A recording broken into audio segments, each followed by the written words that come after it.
రీసెంట్‌గా నిన్ననైతే 'మజాకా' movie release ఈవెంట్‌లో director ఎవరైతే ఉన్నారో 'త్రినాథ్ రావు' గారు హీరోయిన్‌పై ఇలాంటి వ్యాఖ్యలు అంటే సైజులు పెంచుకోవాలి, తినాలి అని చెప్పేసి పబ్లిక్‌గానే ఇలాంటి వర్డ్స్ యూజ్ చేస్తున్నారు. సో, అంటే ఈ వర్డ్స్ పైన మీరేమంటారు? ఇప్పుడు ఆయన ఎవరైనా గావచ్చు, ఇలాంటి వాళ్ళందరిని ఎక్కడ గుర్తుపెట్టుకుంటాం. ఎందుకంటే అసంఖ్యాకంగా మాట్లాడతారు ఇలాంటి వాళ్ళు. మాట్లాడడం ఏమీ పెద్ద నాకు ఆశ్చర్యం కలిగించలేదు.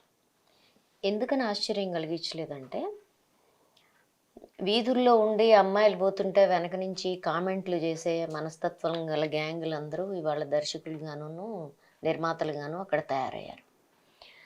తెలుగు ఫిల్మ్ ఇండస్ట్రీలో I'm sorry to say it, కొంతమంది మినహాయిస్తే ఈ రకమైన బలుపు, మదము, మగ దురహంకారము పడి కొట్టుకుంటున్న బ్యాచే ఎక్కువ ఉంది. మగ దురహంకారం ఉండడము అంటే ఒక రకంగా స్త్రీ ద్వేషం అని అర్థం. తెలుగు ఫిల్మ్ ఇండస్ట్రీ హీరోల అడ్వెంచరిజం మీద, వాళ్ళ వైలెన్స్ మీద ఎంత నడుస్తుందో స్త్రీల శరీరాల మీద కూడా అంత నడుస్తుంది. అంటే ఒక పక్కన హీరో వైలెన్స్ డైరెక్ట్గా రక్తపాతం సృష్టిస్తుంటాడు, రెండవ ప్రక్కన కెమెరా స్త్రీల శరీరాల మీద రక్తపాతం సృష్టిస్తూ ఉంటుంది. రెండు రకాల వైలెన్స్లు ఏకకాలంలో జరగడమే తెలుగు ఫిల్మ్ ఇండస్ట్రీ యొక్క సక్సెస్. అందుకని స్త్రీల శరీరాల మీద రాబందుల మాదిరిగా బతికేవాళ్ళు అంతే కదండి. పొడుచుకొని తినే కదా నీ సినిమా, స్త్రీల శరీరాలను పొడుచుకొని తినే కదా నీ సినిమా సక్సెస్ అవుతుంది. రాబందుల మాదిరిగా స్త్రీల శరీరాల మీద బతికేవాళ్ళు స్త్రీల శరీరాలు పొడుచుకు తినటానికి వీలుగా ఉండాలనే మాట్లాడతారు. సో, అంటే ఇప్పుడు వీళ్ళు ఆన్ ద స్క్రీన్ అంటే అంత స్టేజ్ పైన ఇలా మాట్లాడినప్పుడు ఆఫ్ ద స్క్రీన్ అలా దీని వచ్చిన మీద హీరోయిన్స్ అలా ఇలాంటి వాటి మీదనే ఇప్పుడు మన కోవిడ్కి ముందు పెద్ద ఎత్తున కాస్టింగ్ కోచ్ మీద ఒక కమిటీ వేశారు.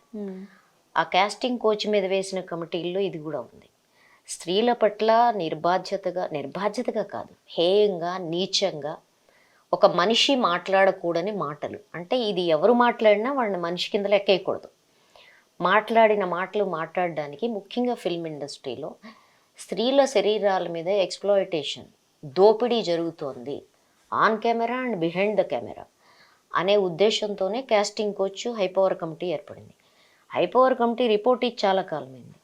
పోనీ పాత ప్రభుత్వం అంటే వాళ్ళు దాచిపెట్టుకున్నారు. ఇప్పుడు ఈ ప్రభుత్వానికి ఏమొచ్చిందో మనకు అర్థం కాదు. వీళ్ళైనా దాన్ని విడుదల చేస్తే ఆ హైపవర్ కమిటీ చేసిన నిర్ధారణలేంటి, సినిమా రంగంలో ఇటువంటి ఎక్స్‌ప్లాయిటేషన్ నుంచి స్త్రీల శరీరాలను కాపాడడానికి ఏం చేయడానికి వీలుంటుందో మనందరికీ తెలుస్తుంది. ఆ పని వీళ్ళు చేయడం లేదు. అంటే మనం ఒక రకంగా స్త్రీల శరీరాలని మీరు అమ్ముకొని బతకండ్రా అంటే సెక్స్ వర్కర్స్కి బ్రోకర్లు ఉంటారు కదా, I'm sorry to say but I have to say it. నేను అనకూడదు కానీ అని తీరాలి. స్త్రీల శరీరాలకి తార్పుడుగాళ్ళు ఉంటారు కదా, ఈ రకమైన కామెంట్లు చేసేవాళ్ళు ఆ రకమైన తార్పుడుగాళ్ళు. దానికి భిన్నమైన వాళ్ళు కాదు వీళ్ళు. అర్థమైందా మీకు? వాళ్ళని వాళ్ళు దర్శకులు అనుకోవచ్చు, వాళ్ళని వాళ్ళు నిర్మాతలు అనుకోవచ్చు. ఈ తార్పుడుతనం ఉందే, ఈ తార్పుడుతనాన్ని అరికట్టడానికి వర్క్ ప్లేస్ హెరాస్మెంట్ యాక్ట్, పోష్ అంటాం దాన్ని షార్ట్లో, దాని ప్రకారం జరగాల్సిన ప్రక్రియలన్నీ జరగాలి. ఎందుకంటే ఫిల్మ్ ఇండస్ట్రీ మేము పరిశ్రమ అని చెప్తుంది. ఈ పరిశ్రమలన్నీ ఆ పోష్ కిందకు వస్తాయి. వీళ్ళు అది ఎందుకు అమలు చేయట్లేదు అని అడిగిన దాని మీదే వచ్చిన హైపవర్ కమిటీ అది ఎట్లా అమలు చేయాలి అనే రికమెండేషన్స్ అందులో ఉన్నాయి. ఓకే, దాన్ని అమలు చేయాల్సిన అవసరం ఉంది. లేకపోతే ఏదో ఒక నటుడు, ఎవరు బాలకృష్ణనా ఎవరో, అతను ఏంటి ఆడవాళ్ళకి కడుపు చేయాలి ఏదో ఇలాంటి కామెంట్లన్నీ చేసిన సందర్భాలు చూశారు. టైమ్ అండ్ అగైన్ ఈ ఈ ఈ రాష్ట్రంలో మహిళలు ఎవరైతే ఉన్నారో వాళ్ళు కేసులు, నంబర్ ఆఫ్ కేసెస్ ఫైల్ చేశారు. అతిగతి లేకుండా ఉన్నాయి. ఎందుకంటే వీళ్ళకి రాజకీయాలకి ఒక నెక్సెస్ ఉంటుంది. అర్థమైందా? నెక్సెస్ మొన్న ఈ కేసులో కూడా మనకు కనపడింది. ఒక మహిళ, ఒక పిల్లవాడు చనిపోయిన కేసులో కూడా రాజకీయాలకి వాళ్ళకి ఉండే సంబంధాలు మనకు అర్థమైనాయి. కాబట్టి అడుగుతున్న ప్రశ్న ఏంటంటే, మీరు ఆడవాళ్ళని మహిళలుగా చూడడానికి, మహిళల్ని మనుషులుగా చూడటానికి సిద్ధంగా ఉన్నారా లేదా? మహిళలు మనుషులుగా కాకుండా మీకు ఓటు బ్యాంకులుగా ఎలక్షన్లో మాదిరే గుర్తొస్తారా? అట్లా గుర్తు రాకపోతే మీరు వాళ్ళని కాపాడడానికి ఇట్లాంటి అమాంబాపత్ సరుకు నుంచి వాళ్ళని ఇంతకంటే తెలుగులో ఇంకేం తిట్టడం సాధ్యం కాదనుకుంటాను. ఈ అమాంబాపతి సరుకు నుంచి ఆడవాళ్ళని కాపాడడానికి, వాళ్ళ నోళ్ళని అదుపులో పెట్టడానికి మీరేం చర్యలు తీసుకుంటున్నారని ప్రభుత్వాలను అడగాలి. ఎందుకంటే అది వీధి సరుకు, అది బజారు సరుకు. ఆ బజారు సరుకు నోరు అంతే పబ్లిక్ పాయికానలాగా అదే వాగుతుంది.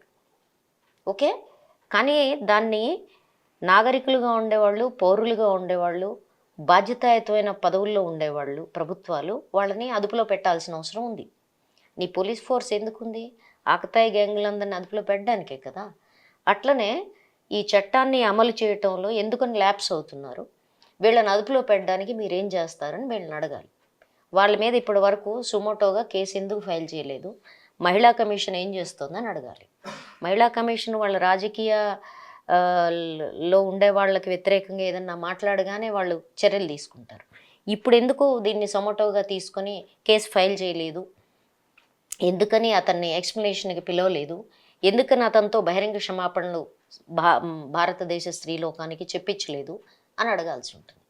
ఇది ఆ ఒక్క మహిళ మీద జరిగిన కామెంటే కాదు, ప్రతి వీధిలో మీరు నేను వెళ్తున్నప్పుడు పోకిరి వెధవలు మాట్లాడే మాటలే ఇవన్నీ. శరీరాల మీద కామెంట్లు చేయటం, మనం అట్లాంటి సందర్భాల్లో అమ్మ అక్క చెల్లి లేరా అని మాట్లాడుతాం. అది కూడా మాట్లాడొద్దు. ఇది సంబంధాలు బంధుత్వాల విషయం కాదు. ఇది స్త్రీలని నువ్వు గౌరవిస్తున్నావా లేదా, ఒక మనుషులుగా చూస్తున్నావా లేదా అనే దానికి సంబంధించిన విషయం. అది ఇండస్ట్రీ ఏంటి నీది, సినిమా పరిశ్రమ అయితే ఏంటి, నీ గొప్ప ఏంటి, బోడి గొప్ప? అందరి మాదిరిగానే నువ్వు అక్కడ తయారు చేస్తున్నావు, ఆ తర్వాత సంపాదించుకుంటున్నావు. నువ్వేమన్నా జీవకార్యం నడుపుతున్నావు? నడపట్లేదు కదా. కాబట్టి ఒక పరిశ్రమ నువ్వు నడుపుతున్నప్పుడు దాంట్లో కొన్ని నియమాలు ఉంటాయి, ఆ నియమాలు పాటించాలి. నీకు ఈ హీరోయిన్ లేకపోతే ఆ హీరోయిన్ నటన నచ్చకపోతే, నటన ఆమె చేయాల్సిన విషయం, శరీరం కాదు ఆమె చూపించాల్సింది. శరీరాలు అమ్ముకునే పరిశ్రమ ఇది, కానీ అది కాదు, ఇన్ థియరీ కాదు, కానీ ఇన్ ప్రాక్టీస్ వాళ్ళు చేస్తుంది అదే. హీరోయిన్లు శరీరాలు మాత్రమే అమ్ముకుంటున్నారు వాళ్ళు. మీరు ఎక్కడన్నా ఒక్క స్త్రీ సాధికారమైన గొంతున్న ఒక స్త్రీ పాత్రని మీరు మెయిన్ స్ట్రీమ్ సినిమాలో చూపెట్టండి, అదంతా ఒక రిఫ్లెక్షను. ఈ మగ సినిమాలు, మగ చూపు, మగ దురహంకారము ఇది శుభ్రంగా కనబడుతుంది ఇక్కడ. ఇది ఒక్క సినిమా రంగానికే పరిమితమై ఉందని మీరు అనుకోకండి.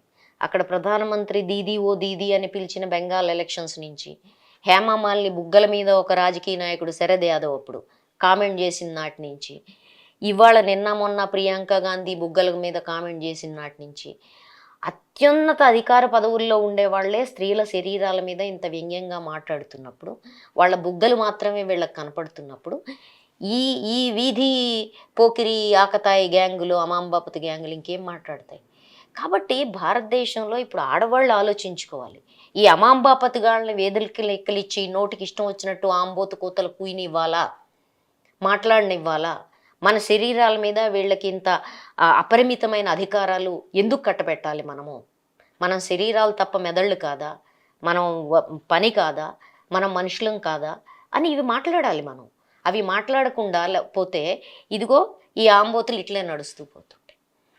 దురదృష్టవశాత్తు Telugu film industry male chauvinistic, మగ దురహంకారంతో మగ పాత్రల్ని మాత్రమే హీరోయిన్గా, ఎక్కడో అరుదుగా కొన్ని సినిమాలు ఉంటాయి సెన్సిటివ్గా ఉండే సినిమాలు, మిగిలినవన్నీ దురహంకారంతో ఉండే సినిమాలు.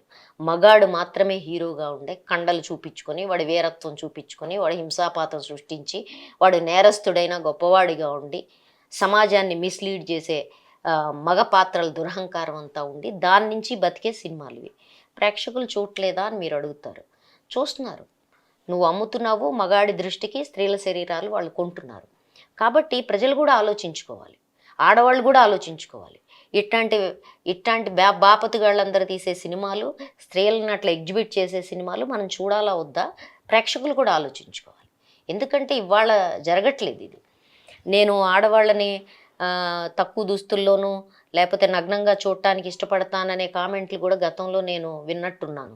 నాకు అంత పెద్దగా గుర్తుండదు ఈ సినిమాల్లో ఏం మాట్లాడతారో వీళ్ళు, ఎందుకంటే మాట్లాడేది అంత చెత్త కదా, ఎంత చెత్త అని గుర్తుపెట్టుకుంటాం. కాబట్టి అట్లాంటి వాళ్ళు తీసే సినిమాలు, ఆ ఆలోచన ఉన్న వాళ్ళు తీసే సినిమాలు ఇంకింతకంటే గొప్పగా ఎట్లా ఉంటాయి? కాబట్టి ఇట్లాంటి వాళ్ళని ప్రేక్షక లోకం కూడా బహిష్కరించడం నేర్చుకోవాలి. అప్పుడు వీళ్ళు స్త్రీల శరీరాలను అమ్మడం మానేసుకుంటారు. రెండు వైపులా అది జరగాలి. సో అంటే ఇప్పుడు ఈ అన్ని జరుగుతున్నాయన్నీ చూస్తున్నప్పటికీ మనకు అర్థమయ్యేది ఏంటంటే ఇప్పుడు స్త్రీలు మహిళలు ఎవరైతే ఉన్నారో మొత్తం వాళ్ళందరికీ కూడా ఆబ్జెక్టిఫై చేశారు, అంటే ఒక వస్తువుగానే చూస్తున్నట్టు, వస్తువుని మాట్లాడినట్టే మాట్లాడుతున్నట్టు అనిపిస్తుంది అనుకోవచ్చా? వస్తువుగా చూడడం ఒకటే కాదండి, ఒక భోగ వస్తువుగా చూస్తున్నారు. భోగ వస్తువుగా కూడా చూడటం కాదండి, దాన్ని ఒక అమ్ముకునే సరుకుగా చూస్తున్నారు. ఆ సరుకులో కూడా మన శరీరాలని హోల్సేల్గా అమ్మడం లేదు, వాళ్ళు టోకున్ అమ్మడం లేదు, రిటైల్గా అమ్ముతున్నారు. అంటే ముక్కలు ముక్కలు చేసి అమ్ముతున్నారు. నీ కెమెరా యాంగిల్ ఎక్కడ ఉంటుంది? నీ ఫేస్ మీద, నీ నటన మీద ఉంటుందా? నీ బాడీ లాంగ్వేజ్ మీద ఉంటుందా? ఉండదు.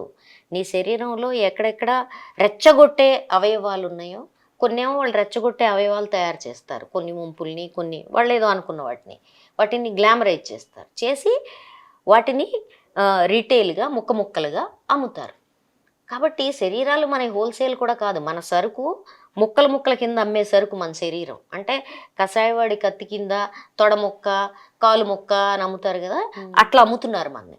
మనం మామూలు సరుకు కాదు, విలాసవంతమైన సరుకు, విలాసవంతంగా రీటైల్లో అమ్మే సరుకు. ఈ రీటైల్ అమ్మకంలో కొనుగోలుదారు సాధారణ ప్రేక్షకుడు. అంటే సాధారణ ప్రేక్షకుడు స్త్రీల పట్ల చూసే దృష్టిని కూడా వీళ్ళు మారుస్తున్నారు. ఇట్లాంటి అమాంబాపతి గ్యాంగ్ చేసిన కామెంట్లని నిజమే అనుకునే ఆనందించే అమాంబాపతి గ్యాంగ్ కూడా తక్కువేమీ లేదు. సోషల్ మీడియాలో ఎంత దీనికి వ్యతిరేకత ఉందో అంత ఆనందించే గ్యాంగ్ కూడా మీకు అక్కడ కనపడుతుంది. కాబట్టి ఈ హోల్సేల్ అట్మాస్ఫియర్ని, అసలు స్త్రీల శరీరాల పట్ల ఎంత హేయంగా నీచంగా ప్రవర్తించడం, పబ్లిక్గా ప్రవర్తించడం, దీన్ని అసలు ఎట్లా ఎదుర్కోవాలనే దాని మీద మనం మాట్లాడాల్సిన అవసరం. వాళ్ళు చేస్తారు, వాళ్ళని ఎట్లా అదుపులో పెట్టాలనేది కీలకమైన విషయం. సో అంటే ఇప్పుడు ఆయన అన్ని వ్యాఖ్యలు చేసిన తర్వాత కూడా ఇప్పటికీ కూడా అతను రియలైజ్ అయ్యి సారీ కూడా చెప్పలేదు. సో మీరేం ఎక్స్పెక్ట్ చేస్తున్నారు అతనికి యాజ్ ఎ విమెన్ యాక్టివిస్ట్? వాసన రావడం అనేది మురుగు కాలువ యొక్క సహజ లక్షణం. మురుగు కాలువ ఎప్పుడన్నా మిమ్మల్ని క్షమాపణ అడిగిందా? నేను వాసన వస్తున్నానని అడగలేదు కదా, అది మురుగు కాలువ.